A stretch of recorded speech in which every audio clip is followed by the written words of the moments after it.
أنا اسمي أحلام وعندي 45 سنة. جوزي متوفي من 5 سنين وعندي ابن واحد بس اسمه حاتم. هو عنده 20 سنة لأن أنا كنت متجوزة صغيرة، وبعد ما أبوه مات أنا رعيت ربنا فيه وربيته وكبرته وعلمته أحسن تعليم، ونسيت نفسي خالص ونسيت إني أنا لسه صغيرة، رغم إني أنا كان أي حد يشوفني كان بيديني 30 سنة. وطول عمري كنت حلوة وكنت بتقي ربنا في ابني وكنت صاينة جوزي. لكن مؤخرا كده بعد وفاة جوزي بسنتين وابتديت أحس إني أنا محتاجة راجل في حياتي، فحاولت إني أنا أشيل الفكرة دي من دماغي علشان خاطر ابني أكيد مش هيوافق.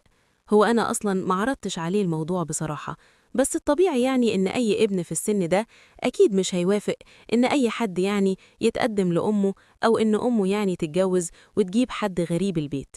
وكمان أنا ابني كان متعلق جدا بابوه، ده غير طبعا إنه أنا بشتغل من زمان، حتى من أيام ما كان جوزي موجود، بشتغل في مصلحة حكومية وكده، وليا زمايل كتير ودايما بلمح في عينيهم نظرات إعجاب.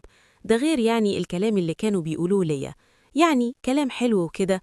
فكان في كام زميل ليا بصراحة كانوا عارضين عليا الجواز، بس أنا كنت برفض، وكنت بخاف جدا من رد فعل ابني لا يسمع حاجة زي كده.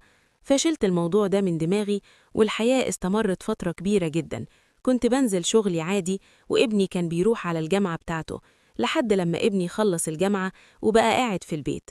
طبعا ما كانش لاقي شغل، ولا هو كان بيطلع شوية يسهر مع أصحابه والكلام ده كله. وأنا طبعا كنت بفضل قاعدة في البيت لوحدي بعد ما بعمل الغدا وبروق البيت والكلام ده كله.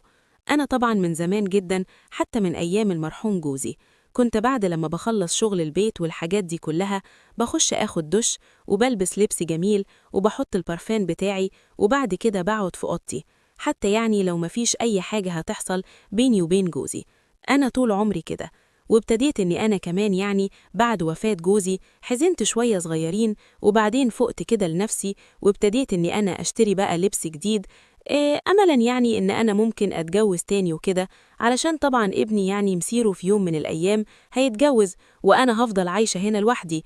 فأنا كنت خايفة من النقطة دي جامد قوي، وما كنتش عايزة أحس الإحساس ده خالص، إني أنا عايشة في البيت لوحدي وابني ما بيسألش فيا، رغم إن ابني كان بيحبني جدا ومرتبط بيا، وأنا كمان قوي.